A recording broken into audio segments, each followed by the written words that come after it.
오늘은 역대하 우리 36장 11절에서 21절의 말씀 가지고 남유다 왕국의 멸망 원인에 대해서 살펴보려고 합니다.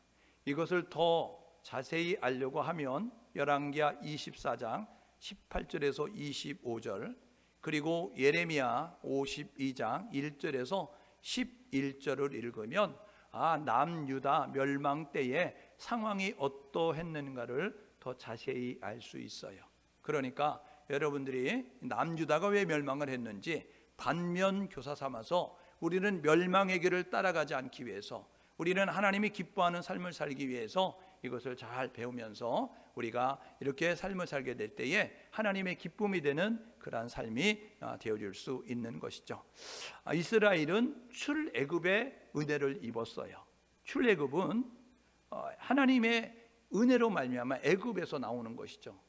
그들이 독립의 힘이 있지 않았어요. 독립의 능력이 있지 않았어요. 근데 하나님께서 그 땅에 10가지 재앙을 내리죠. 피, 이, 개구리, 이, 파리, 악질, 독종, 우박, 메뚜기, 흑암과 장자의 죽음까지 10가지 재앙을 내리면서, 그러면서 하나님이 진짜 신임을 보여주고 전능하심을 보여주죠. 미적되던 애굽의 바로는 항복할 수밖에 없었어요. 그래서 빨리 나가 이야기하면서 내쫓듯이 쨌죠. 그래서 그들이 나와서 하나님이 약속한 젖과 꿀이 흐르는 가나안 땅을 향해 갑니다. 정복 전쟁을 벌이는데 군인도 없는데 애굽에서 종살이 하다가 430년 살다 나왔는데 그들이 가나안 땅에 들어가서 정복 전쟁하는데 승승장구하는 거예요. 왜요? 하나님이 약속하셨어요. 그리고 하나님이 함께 하니까 어디를 가든지 이기는 거예요. 무엇을 하든지 잘 되는 역사가 있는 것이죠. 그래서 이 가나안 땅을 정복합니다. 그리고 12지파가 분배를 받아서 그 땅을 이제 살게 되어져요. 하나님이 약속하신 거예요. 하나님이 명령하신 거예요. 그 땅 바꿔라. 그 민족 바꿔라. 세상 문화 가치관을 가지고 사는 사람들 하나님 중심으로 살 수 있도록 너희들이 하나님 중심의 삶을 사는 너희들이 영향력을 발휘해서 그들을 바꿔라 라고 이야기했는데, 그런데 가나안 땅에 들어간 그들은 타협해요. 그래서 그들을 바꾸기보다는 그들과 동화해서 그들과 함께 혼합되어져서 살면서 있던 신앙도 잊어버리고 있던 믿음도 빼앗겨버리고 세속화되어지는 모습을 가져요. 마치 교회가 교회 속에 이제 세상 속에 있으면서 세속화의 물결을 거스르지 못하고 세속화되어지는 것처럼, 교회는 예수님의 전도법은요 뭐냐면요, 와 보라예요. Come and see 이야기하면서 와 봐, 그 다음에 성령 받아, 성령 받아요. 그러면 여기가 좋사오니 안주하는 것이 아니라 세상으로 가 라고 이야기하면서 세상에 가서 다시 예수님께로 인도하는 모습을 가져야 돼요. 기독교는 산속의 종교가 아닙니다. 기독교는 숲속의 종교가 아니에요. 기독교는 홀로의 종교가 아니라고요. 그래서 우리가 해야 될 뭐냐면 세상 가운데 영향력을 발휘해야 되는데 영향력을 발휘하지 않죠. 그래서 사사시대를, 이 가나안 땅에 살고 있는 사람들이 사사시대를 이제 맞이하게 되어지는 거예요. 하나님을 등지고 떠나면 하나님이 참고 보시다가 아유 안 되겠다, 그러면 이방 나라를 몽둥이 삼으셔서 두들기는 역할을 합니다. 그러면 그들이 어떻게 버티다가 안 되면 하나님께 손 들고 두 손 들고 옵니다. 항복하잖아요. 그러면 하나님이 또 사랑이 많으시니까 사사를 일으켜서 그들을 구원하는 그 일들을 행합니다. 그래서 사사기에는 7번의 악순환이 있게 되어집니다. 그리고 난 다음에 그들이 이렇게 이야기하죠. 사무엘이 이제 사사였을 때 당신은 나이가 많고 당신의 아들들은 우리가 신뢰할 수 없으니 우리에게 왕 세워주세요. 그래서 사무엘상 8장 5절에 왕 세워달라 그래가지고 이스라엘이 왕국의 시대가 열려집니다. 통일 왕국으로 이제 3명의 왕이 있게 되어지는데요, 이 120년 동안 3명의 왕이 다스렸어요. 첫 번째 왕이 사울왕, 베냐민 지파, 가장 작은 지파에 소속된 사울이 왕이 됐습니다. 두 번째 왕은 다윗왕, 유다 지파 사람인데 이세, 그 아버지 밑에 태어나 보니까 8명의 아들 가운데 8번째, 중간에 형이 먼저 죽어서 그냥 서열로는 7번째가 되어졌는데, 그런데 어쨌든 막내의 그런 모습을 벗어날 수는 없었어요. 세 번째 솔로몬, 태어나 보니까 왕이 집안에 태어났습니다. 그런데 어머니가 너무 많아요. 왜냐하면 헤브론에서 다윗이 7년 6개월 동안 유다 베냐민 지파 왕으로 있었을 때 그 7년 6개월 동안 6명의 부인을 둬가지고 사이사이에서 6명의 아들을 뒀어요. 그리고 왕이 돼서 예루살렘으로 올려가지고 옮겨서 그래서 왕으로 있게 되어지는데 33년 있게 되는데, 그때의 전쟁터에 나간 우리 아내 밧세바를 데려다가 자기 부인 삼아요. 그래가지고 낳은 아들이 솔로몬이거든요. 그러니까 사울왕도 왕이 될 수 없는 형편, 다윗왕도 왕이 될 수 없는 형편, 솔로몬도 왕이 될 수 있는 처지와 위치가 아니었어요. 그런데 왕이 됐어요. 전적인 하나님의 은혜였다는 거죠. 하나님이 사울을 왕으로 삼으셨고, 하나님이 다윗을 왕으로 삼으셨고, 하나님이 다윗을 솔로몬으로 왕을 삼으셨다는 거예요. 그러면 하나님이 세워주셨으니까 하나님 앞에 감사합니다 라는 모습 가지고 하나님 중심으로 살아야 돼요. 그런데요, 사람들은요 욕심이 있어요. 그래서 야고보 사도가 이야기하죠. 야고보 사도는요 믿음 있는 사람들에게 쓴 야고보서에 보니까 행동 교과서, 생활 지침서인데 거기에 보면 욕심이 잉태한 듯 죄를 낳고 죄가 장성한 즉 사망을 낳느니라. 야고보서 1장 15절에 이야기하는 것처럼 사람들의 속성은요 보여지는 육체를 쫓아 살아가려고 해요. 편안함을 추구한다고요. 서 있으면 다리 아프니까 앉고 싶거든요. 앉으면 어떻게 하냐면 눕고 싶어요. 누우면 눈 감고 자고 싶다니까요. 이게 사람의 속성이에요. 걸어 다닐 때는요, 아이고 뭐 이게 탈 수 있는 거면 좋겠다. 말을 타요. 말 타면요 그거로 만족하지 않아요. 아유, 부리는 종이 있었으면 좋겠다. 이런 모습 갖는 것이 사람의 속성이에요. 그러니까 이 왕들도 역시 마찬가지로 그 자리에 있게 되면 하나님 감사합니다 라는 모습을 가져야 되는데 그렇지 않아요. 하나님을 등지고 떠납니다. 사울도 그래서 폐위가 되죠. 다윗도 그래서 범죄했어요. 그런데 열왕기상 15장 5절에 보니까 다윗이 우리아의 밧세바를 범한 일 외에는 하나님 앞에 정직하게 살고자 노력했다라고 그렇게 이야기합니다.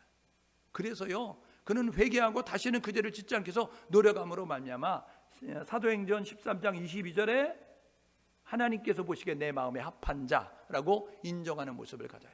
솔로몬이 왕이 됐어요. 너무 감사하잖아요. 솔로몬의 출발은 좋았습니다. 1,000번째 제사를 드리잖아요. 하나님의 은혜입니다. 하나님 내게 지혜를 주십시오. 나라를 잘 치리할 수 있도록 백성을 잘 다스릴 수 있도록. 그랬던 그 초심을 잃어버리고 슬금슬금 하나님의 성전도 짓고 왕궁도 짓고 국고성도 다 정비하고 그렇게 되어지니까 슬금슬금 마음속에 피어오르는 욕심이 있었는데 이거 아들에게 잘 물려줘야 되는데 이거 세습을 잘해야 되는데 이거 하려면 어떡하지? 이런 모습 가지고요 그러면 안전장치 만들어야 되겠네. 그래가지고 하나님 앞에 의뢰하지 아니하고 하나님께 맡기지 아니하고 자기가 계획을 세워서 진행하는데 부인들을 모으기 시작했어요. 그래가지고 결혼했어요. 결혼은 사랑해서 결혼해야 불행하지 않습니다. 정략 결혼하면 불행하잖아요. 돈 때문에 결혼하면 불행하죠. 뭔가 꼼수가 있어서 결혼하면 불행하잖아요. 그래서 솔로몬이 부인을 1,000명 뒀어요. 애굽에서 데려와, 두로에서 데려와, 암몬에서 데려와, 시돈에서 데려와, 모압에서 데려와, 좌우지간 위협이 될 만한 그런 나라에서는 공주 이런 사람들 다 데려다가 자기 부인 삼아놨어요. 그래가지고 내 나라는 안전할 거야 이런 모습 가지고 있었어요. 그때 하나님이 이렇게 말씀하십니다.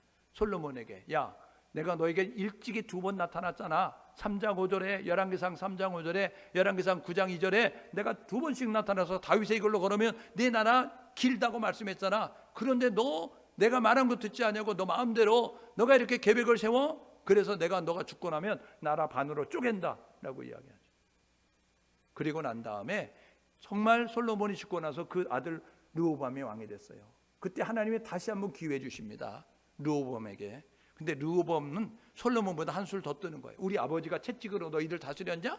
나는 전갈 채찍이야. 그러니까 말하는 사람은 죽인다. 거절하는 사람은 거부하는 사람 죽인다. 나의 뜻을 바라는 사람은 다 죽인다. 이런 모습 가지고 있음으로 말미암아 결국 솔로몬 죽고 르호보암이 되어졌을 때 10지파가 이스라엘 12지파 가운데 10지파가 함께 어우러져도 우리는 다른 왕국 세운다. 그래가지고 솔로몬의 신하 여로보암을 데리고 북이스라엘 만들어서 북이스라엘과 솔로몬의 아들 르호보암이 유다와 베냐민 지파로 남유다를 세워서 분열 왕국이 되어지는 거예요.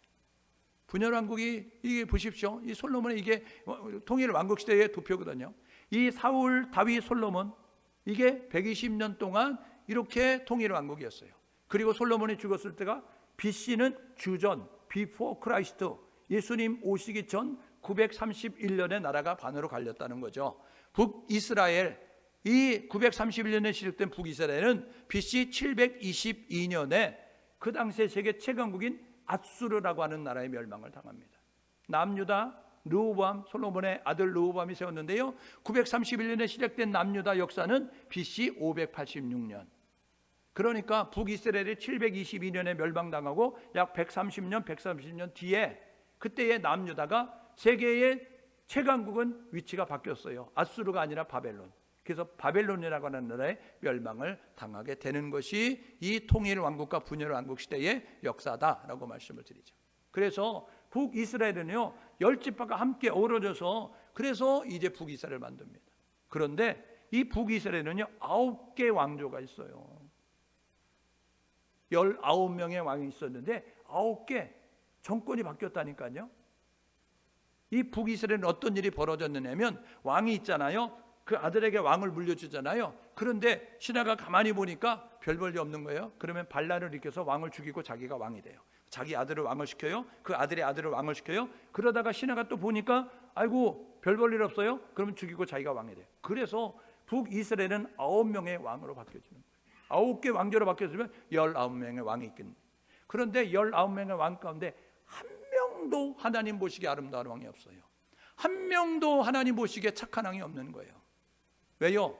여로보암 첫 번째 왕이었던 솔로몬의 신하 여로보암이 왕이 됐는데요 얼떨결에 왕이 됐잖아요.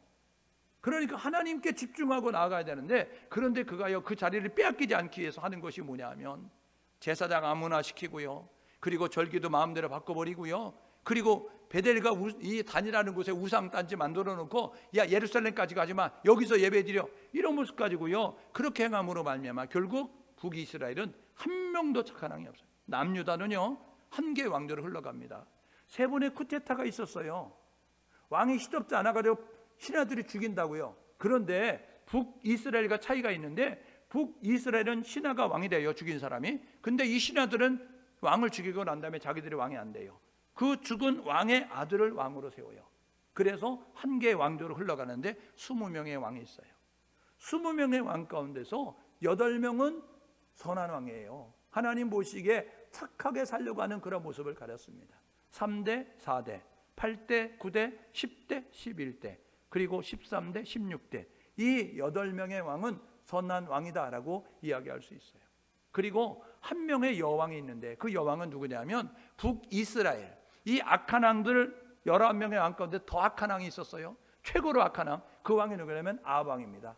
아합의 그 아내 이세벨과 함께 사이에서 태어난 아달랴라고 하는 딸이 있는데 그 딸을 여호사밧에 그 이제 아들에게 시집 보내가지고 남유다로 시집 보냈어요. 그래가지고 그 남유다의 그 이제 왕의 그 왕자의 그런 이제 부인이 돼서 생활하게 되는데 그 남편이 죽어요. 그러니까 자기가 그 아들들을 다 죽이고 자기가 왕이 됩니다. 그때에 한 아들만 살아남았어요. 시집간 고모부가 그 1살짜리 깐난 애기 데려다가 8년 동안 숨겨요.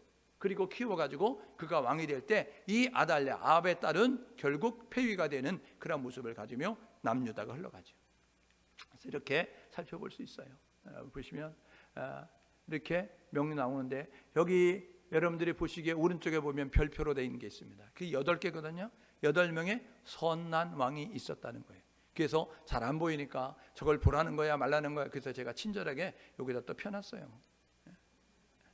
남유다의 8명의 선한 왕, 3대 세 번째 왕 이 아사 왕, 41년 치리했는데 그가 왕이 돼. 선한 왕이에요. 네 번째 여호사밧 왕, 25년 치리했는데 선한 왕입니다. 그 다음에 8대 요아스 왕. 이 요아스 왕이 아달랴가 자기 아들들을 죽이고 왕이 됐을 때 숨었다가 고모부와 고모 손에 의해서 왕이 되는 왕이 요아스 왕이에요. 이 왕이 40년 동안 치리하고요. 그 다음에 9대 아마샤 왕이 29년 치리하고, 그 다음에 10대 우시야 왕.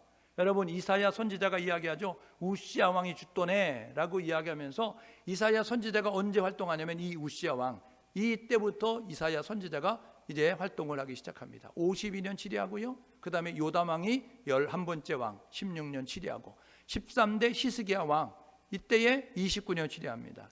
히스기야 왕 때 북이스라엘의 마지막 호세 왕이 아수르의 멸망을 당하는 거예요. 아수르 멸망할 때 남유다의 왕은 누구냐? 히스기야 왕이었어요. 그리고 난 다음에 이 16대 요시야 왕, 다윗 이래로 가장 선한 왕이라고 이야기하는, 다윗 이래로 가장 하나님의 마음을 기쁘게 했다는 그 왕이 요시야 왕입니다. 이때에 활동했던 선지자가 누구냐? 이때부터 활동했던 선지자가 예레미야 선지자예요. 눈물의 선지자. 그래서 요시야 다음에 17, 18, 19, 20대 그 왕들이 나타났을 때 계속해서 이야기하는 건 뭐냐면 하나님이 계획하셨습니다. 바벨론의 포로가 됩니다. 바벨론에 항복해야 삽니다. 바벨론에 뻗히면 안 됩니다. 라는 모습을 가지고 이야기하게 되어지는데, 그런데 그 소리 듣지 않아요. 그래서 결국 17대, 18대, 19대, 20대 포로로 끌려갑니다. 17대 여호아하스 왕은 이 요시야가 무기또 전쟁에서 이 애굽의 바로 느고에게 전사합니다. 그래서 바로 느고가 가다 보니까 이스라엘 땅에 왕이 세워졌는데 요아스의 아들이 왕이 세워진 거예요. 그러니까 야, 너희들이 세웠어? 나와. 그래야 애굽으로 끌어가면서 다른 왕을 애굽의 입맛에 맞는 왕을 세워요.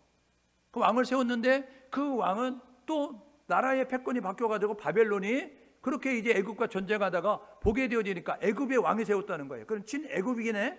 친애굽하겠네? 그러니까 그를 포로로 끌어갑니다. 그래서 자기 마음에 맞는 그러한 이제 왕을 세우는 거예요. 그런데 또 반란이니까 그를 끌어가고 자기에 맞는 왕을 세워지면서 그러면서 이렇게 이스라엘 역사가 흘러가고 있습니다. 요시야 왕 16번째 왕이거든요. 다윗 이후에 가장 선한 왕입니다. 그런데요, 그 다음 왕부터 멸망의 시기에 그러한 이제 모습을 가져요. 보세요. 어떤 모습을 갖느냐면 17대 왕이 여호아하스 왕, 18대 왕이 여호김, 그 다음에 19대 왕이 여호아긴, 그리고 20대 왕이 시드기야입니다. 발음도 어렵잖아요. 그러니까 여러분들이 족보를 잘 모를 수가 있어요. 그래서 이것을 잘 펼쳐놨으니까 보십시오. 여러분 보세요. 요시야 왕은요, 다윗 이후에 가장 선한 왕입니다. 하나님 마음에 합한 모습을 갖기 위해서 노력했어요. 그런데 그의 아들들, 여기 여호아스나 여호아긴이나 여호아김과 여호아스, 여호아김, 시드기야는요, 이 요시야 왕의 아들입니다. 배다른 어머니 속에서 태어난 그러한 이제 아들들이거든요.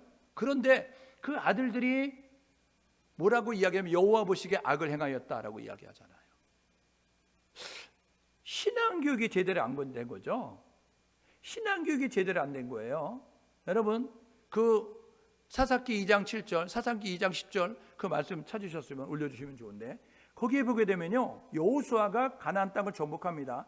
그리고 난 다음에 그때에 이런 일이 있었어요. 보세요. 이 사사기 2장 7절에 보니까 백성이 여호수아가 사는 날 동안, 여호수아가 살아있는 동안, 이제 그리고 여호수아 뒤에 생존한 장로들이 함께 살아있는 동안 여호와께서 이스라엘 위하여 행하신 모든 일을 본 자들이 사는 날 동안 여호와를 섬겼더라 이야기하잖아요. 그러니까 여호수아가 살고 여호수아 동시대에 그 문중의 어른들이 살아있는 동안 하나님을 섬겼어요, 이스라엘 백성들이. 그런데 여호수아가 죽고 나니까 어떤 일이 벌어지냐? 사사기 2장 10절이에요. 보세요. 그 세대의 사람이 다 조상들에게 돌아갔다. 여호수아가 죽고 그리고 장로들이 죽고, 그래서 어른들이 없게 되어지니까 그 후에 일어난 다른 세대는, 다음 세대는 여호와를 알지 못하여, 하나님을 알지 못하여, 여호와께서 이스라엘에 행하신 일도 알지 못하였다. 하나님의 은혜, 하나님의 기적, 하나님의 행하신 일들을 전혀 모르는 거예요. 신앙 교육이 안 된 거예요. 신앙의 전수가 안 되는 거예요.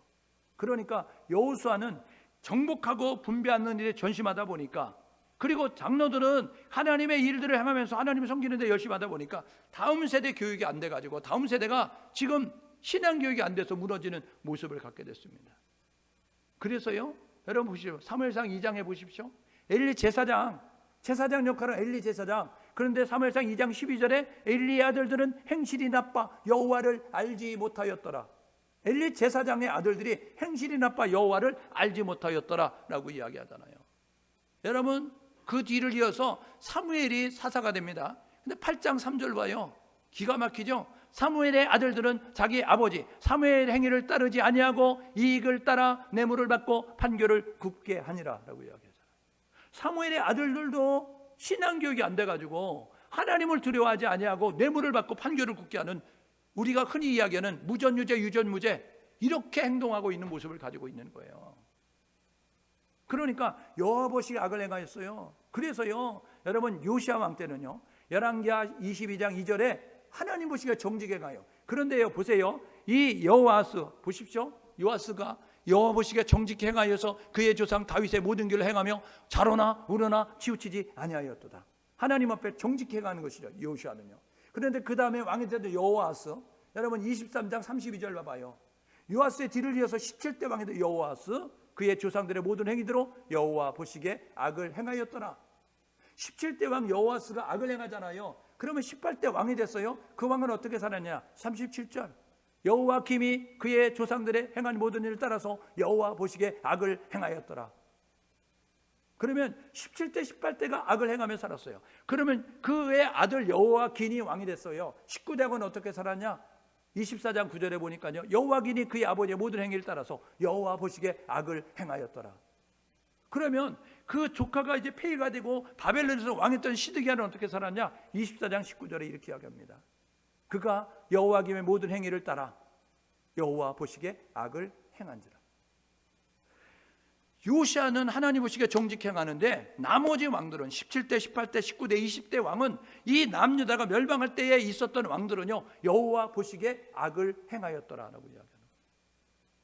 하나님 보시기에 기쁜 일을 행하지 않았어요. 요시아가 어떤 일을 행했냐? 여러분, 요시아는요 이렇게 부인 사이에서 첫 번째 아들이 요하난입니다. 근데 왕이 안 됐어요. 그리고 하무달과 사이에서 아기가 태어났는데 여호아스 시드기야예요. 그래서 그 왕들이 17대 왕과 20대 왕이 되죠. 그리고 그 스바랴가 사이에서 요시아와 사이에서 이제 아기가 태어났습니다. 그가 누구냐면 여호와김이에요. 그가 18대 왕이 되고 여호와김의 뒤를 이어서 그 여호와김이 난 아들 여호와긴이 19대 왕이 돼요. 그런데 19대 왕을 바벨론이 폐위를 시키고 이 시드기야 숙부였던 시드기야를 조카를 폐위시키고 이제 바벨론이 너가 왕해 그러면서 이스라엘 나라의 이 남유다의 20번째 왕이 되게 만들었다고요. 그래서 보십시오. 요시아가 어떤 왕이냐? 요시아는요 뜻이 있는데 여호와께서 도와주심 이런 뜻이에요. 하나님께서 도와주신다 이런 뜻을 가지고 있어요.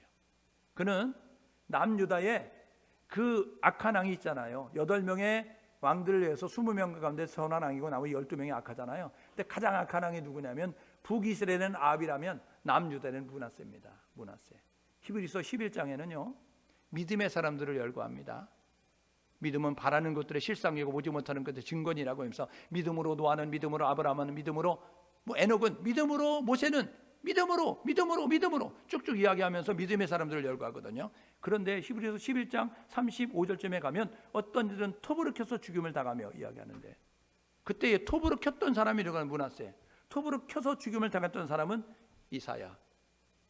이사야는요 그 왕족입니다. 왕족.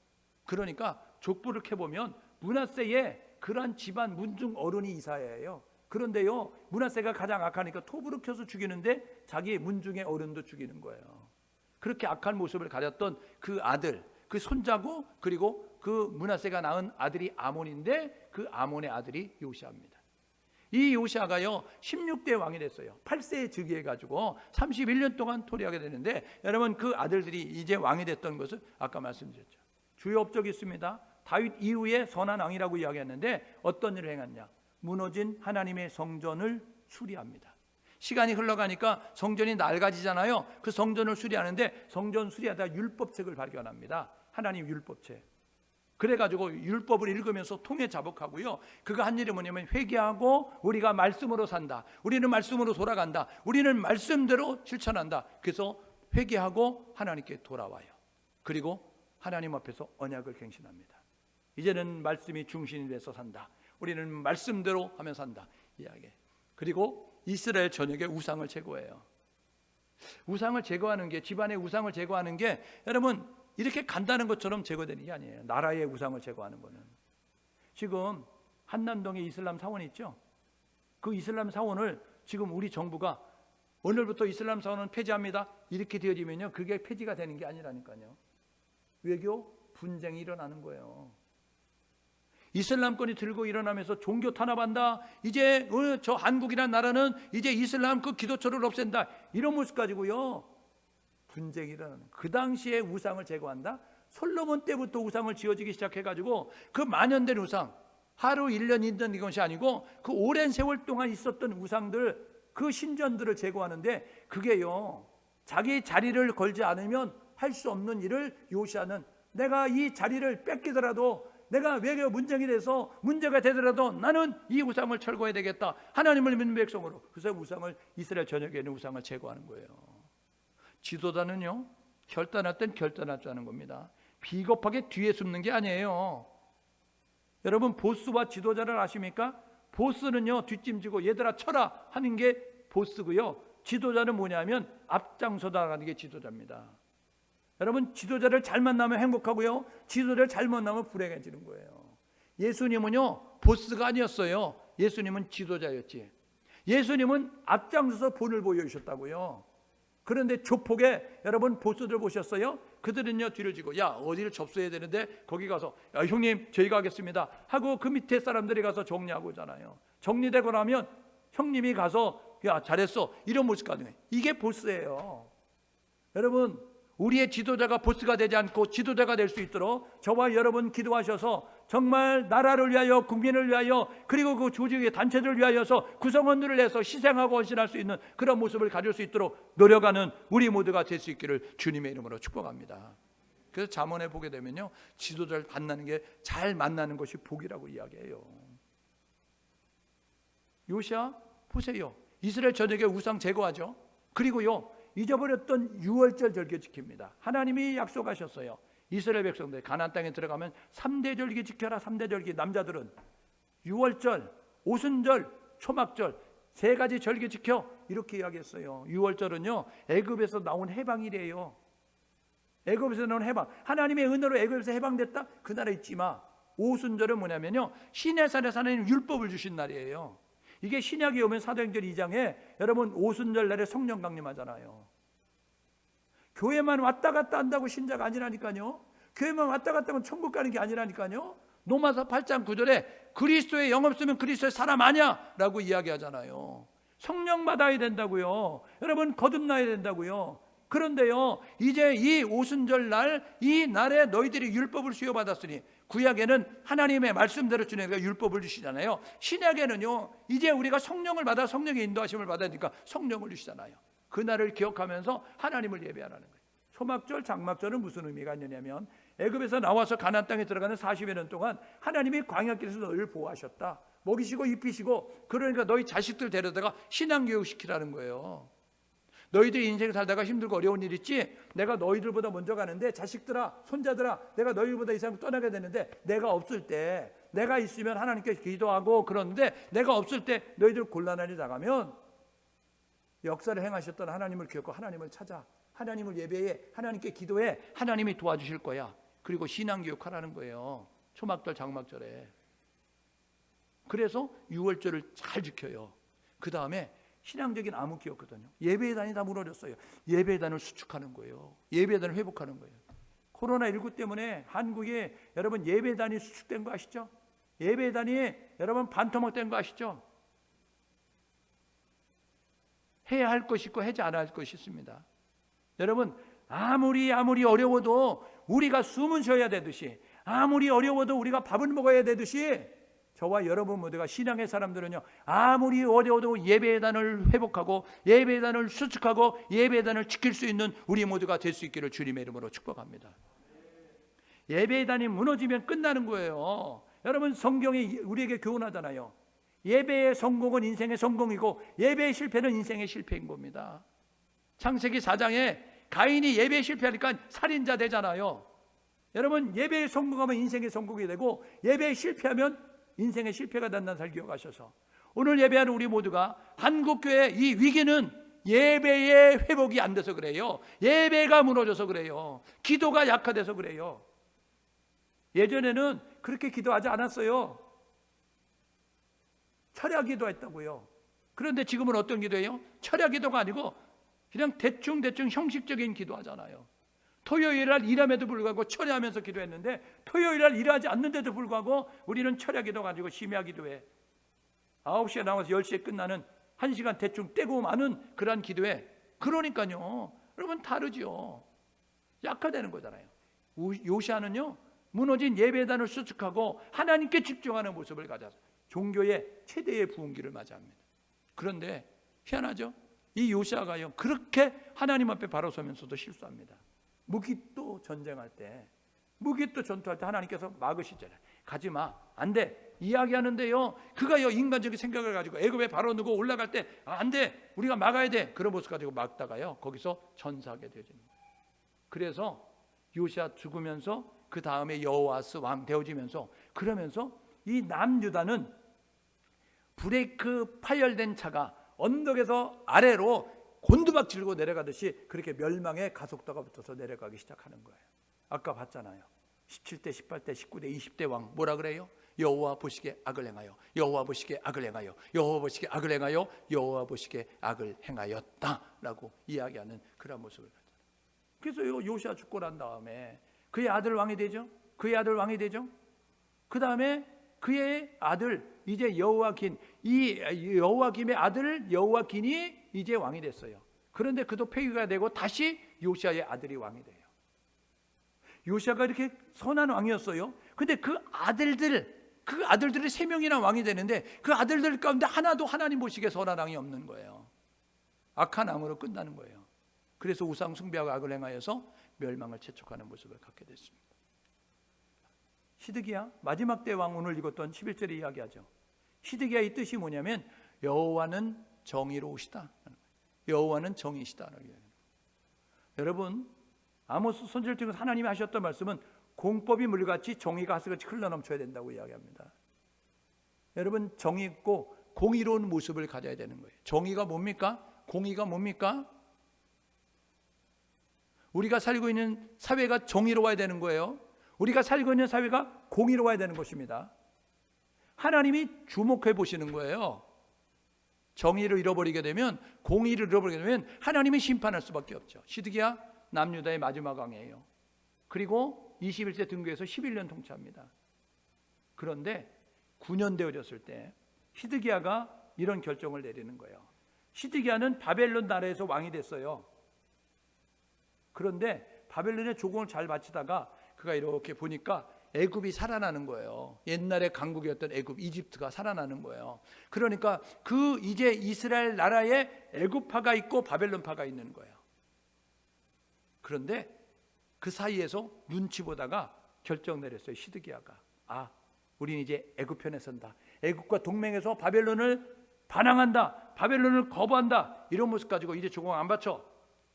시드기야 왕이 된 지 9년째 바벨론 이제 우리는 당신들하고 외교 단절, 우리는 애국과 함께 할 거야, 그런 모습 가지고 이야기하니까 바벨론이 얘 봐라, 우리가 왕을 세워줬는데 얘 봐라, 이런 모습 가지고 침공해가지고 11년째 시드기야 11년째 완전히 함락시키는 모습.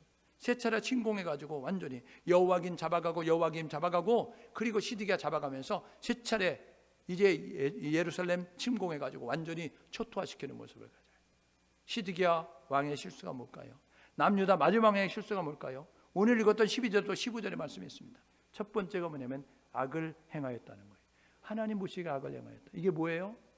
하나님 보시기에 악을 행하였다는 하나님을 의지하지 않았다는 겁니다. 애굽의 눈치를 살피고 바벨론의 눈치를 살필 것이 아니고 하나님께 집중해야 되는데 하나님께 집중하지 않았어요. 여러분 우리 한국교회가, 여러분 우리 한국교회 성도들이 하나님께 집중해야 합니다.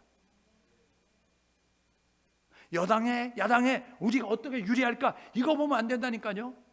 저와 여러분 모두가 해야 될 뭐냐면 하나님이 하셔야 되는 거예요. 그래서 저와 여러분 모두는 하나님께 집중해서 하나님을 바라보는 그런 모습이 될 수 있기를 주님의 이름으로 축복합니다. 두 번째로는요, 겸손하지 않았어요. 시드기야가요 하나님의 은혜로 왕이 됐잖아요. 조카 물리쳐주고 그리고 그 자리를 너가 왕해 그래가지고 바벨론에 했잖아요. 그러면 내가 이 깜이 안 되는데 왕이 됐구나, 그러면 감사한 마음 가지고 해야 되잖아요. 여러분 자리가 사람을 세우기도 하지만 자리가 사람을 죽이기도 합니다. 그죠? 어떤 그 자리는요, 그 사람이 올라가면 그 자리에서 열심히 일해가지고 그래가지고 그 사람이 역량을 발휘하는 사람이 있어요. 근데 어떤 사람은요 깜이 안 되는데 그 사람을 세우잖아요. 그러면 자기만 죽는 게 아니라 주변까지도 엄청 죽이는 그런 모습을 갖게 됩니다. 겸손을 잃어버린 거예요, 시드기야가. 그래가지고 교만한 모습, 자기 멋대로 행동하는 그런 모습을 갖는 거죠.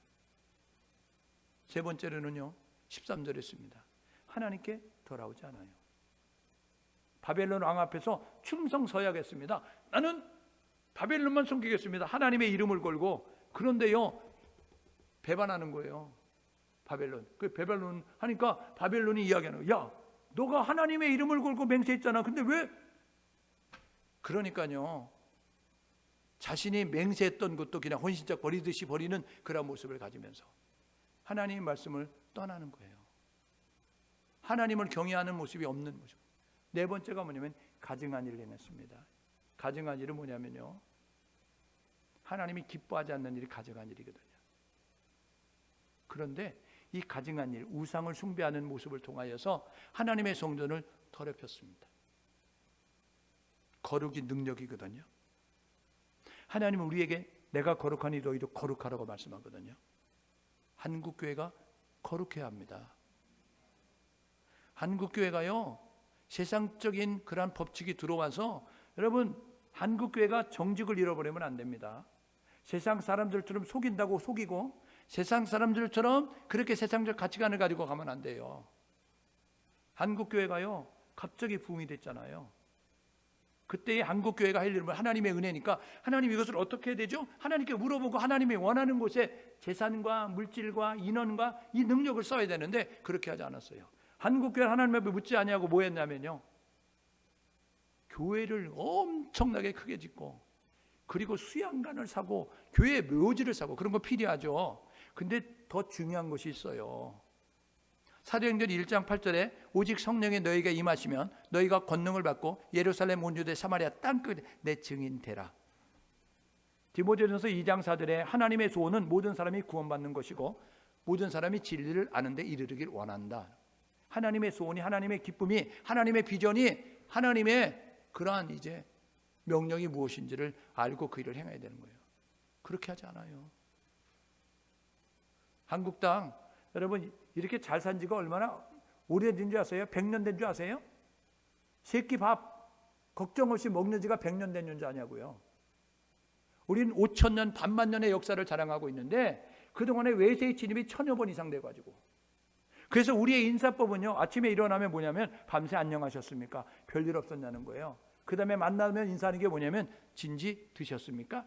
밥 먹었냐? 이게 물어보는 거예요. 인사법이. 외국 사람들은 굿모닝 이렇게 이야기하는데 우리는 밥 먹었어요? 물어보고요. 왜냐하면 밥을 먹는 게 일상사니까. 밥 먹는 게, 밥을 못 먹는 게 일상사니까 밥 먹는 게 그렇게 희한 거예요. 밤새 안녕하셨어요? 이건 뭐냐면 별일 없었냐? 오랑캐가 침입하고 외세가 침입하고 도적이 침입했는데 그동안에 살아남았구나. 밤새 안녕했냐? 이렇게 인사해요. 그런데 우리가 얼마 전부터 잘 살기 시작했어요. 북한은 자원도 많습니다. 사람도 적어요. 남한은 자원도 없습니다. 사람이 많아요. 가난의 조건이 충족됐어요. 우리가 경제 논리로 보면 북한이 잘 살아야 돼요. 부전자원 많고 사람이 적으니까. 그런데 남한은 부전자원도 없는데 사람만 많은데 그런데 잘 살아요. 왜요? 북한은 교회가 없고 남한은 교회가 있어요. 북한은 예배가 없고 남한은 예배가 있는 거예요.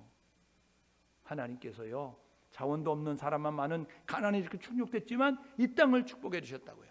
그러니까 한국교회가 해야 할 일은, 한국이 기억해야 될 것은 뭐냐면 복음의 능력이 십자가 능력이니 하나님이 하셨다라고 이야기하는 모습을 가져야 되는데 그것을 잃어버리고 교만해지는 거예요. 언제부터 등 따스고 배불렀다고 우리가 밥 안 먹고 살 뺀다고 운동한다고 언제부터 그랬다고?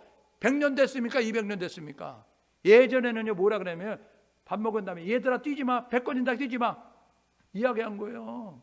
보릿고개 있어가지고 여러분 지금 북한이 하던 그 일 우리가 50년 전에 이 남한에서도요, 산에 올라가 나무를 캐다가 여러분 나무 그 껍질을 베거다가 여러분 그렇게 먹고 살았다고요. 그런데 그걸 잊어버리고 스스로 된 것처럼, 내가 잘나서 된 것처럼 교만한 모습 가지고 있습니까? 하나님은요, 성경이 이야기하는데 교만한 자 물리치시고 겸손한 자에게 은혜 주십니다. 교만은 패망의 선봉이에요. 패하고 많은 길의 지름길은 뭐냐면 교만해지면 패하고 망한다고요.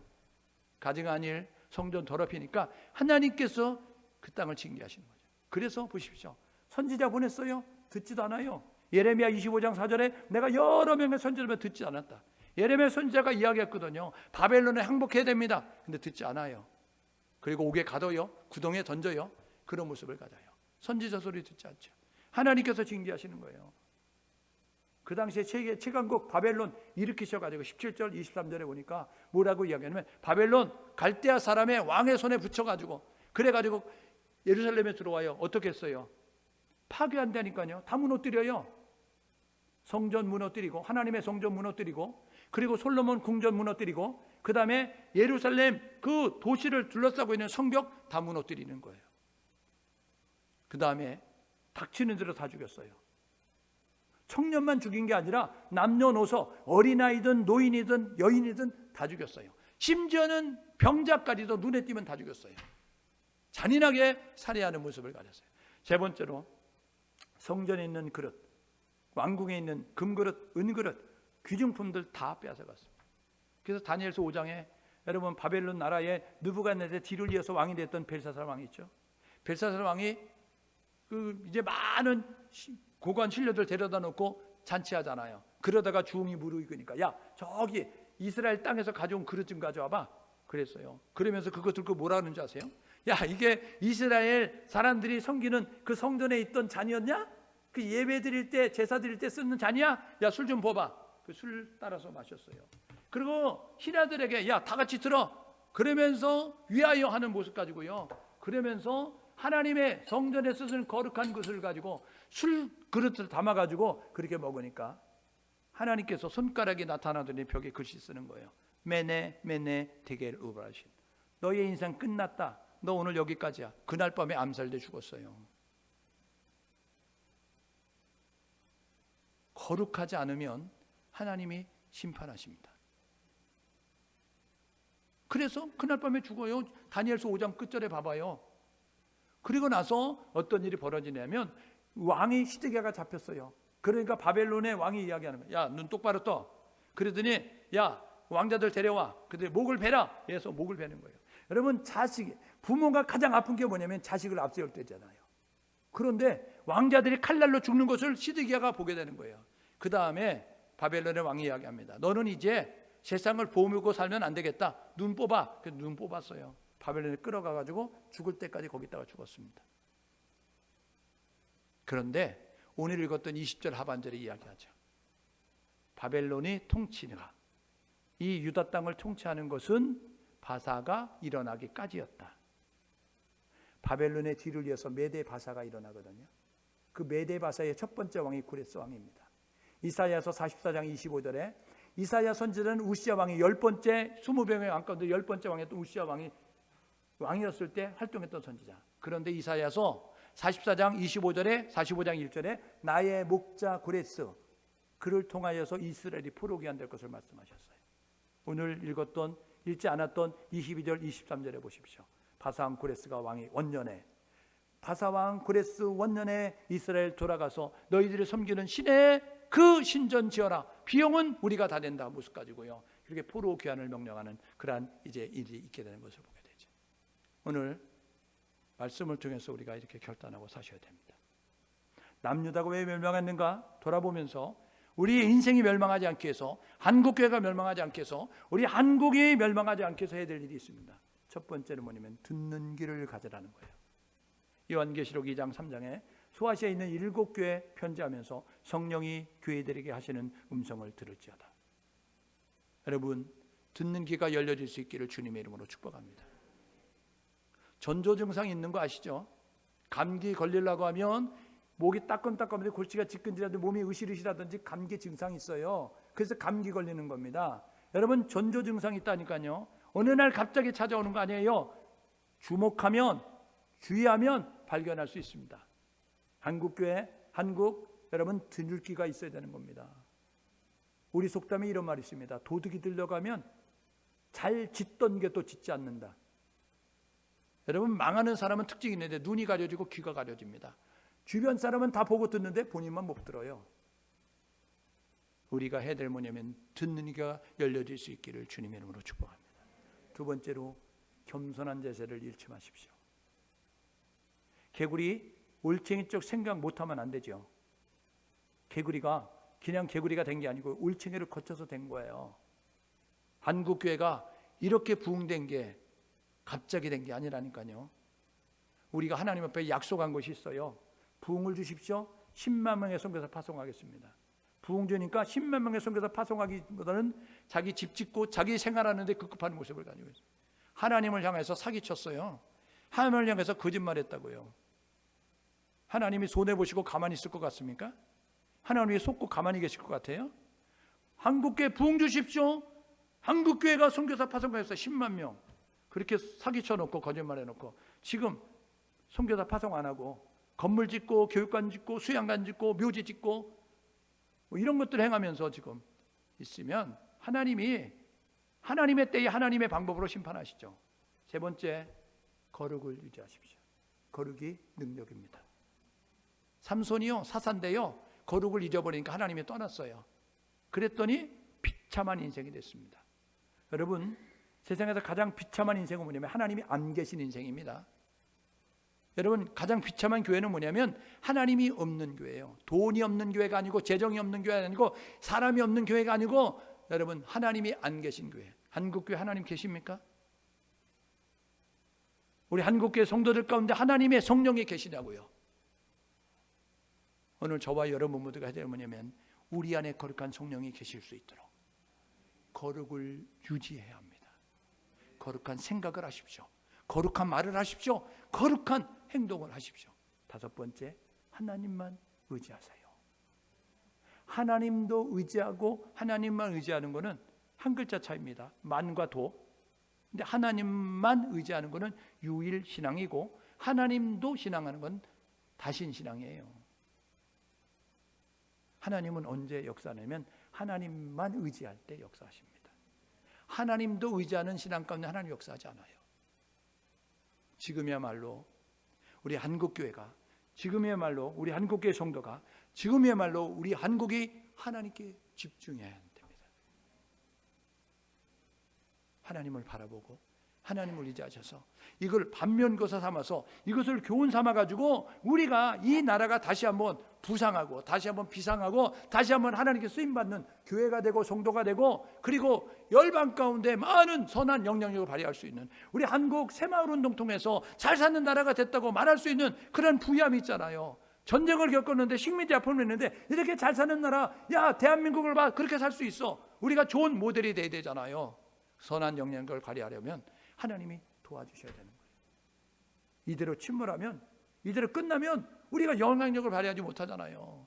그렇게 기고만장하고 그렇게 교만을 떨더니 야 저거 봐라 저렇게 됐다라고 이야기하는 그러한 모습이 될 수 있다는 사실을 기억하셔서 오늘 저와 여러분 모두가 이렇게 결단하셔서 듣는 길을 가시고 겸손한 자세를 유지하시고 거룩을 유지하시고 하나님만 바라보며 하나님만 의지하셔서 하나님이 함께 하심을 통하여 아름다운 역사 이뤄가는 역사의 주인공이 되는 그러한 대한민국이 되시고 그리고 우리 한국교회가 되고 우리 한국의 성도가 될 수 있기를 주님의 이름으로 축복합니다.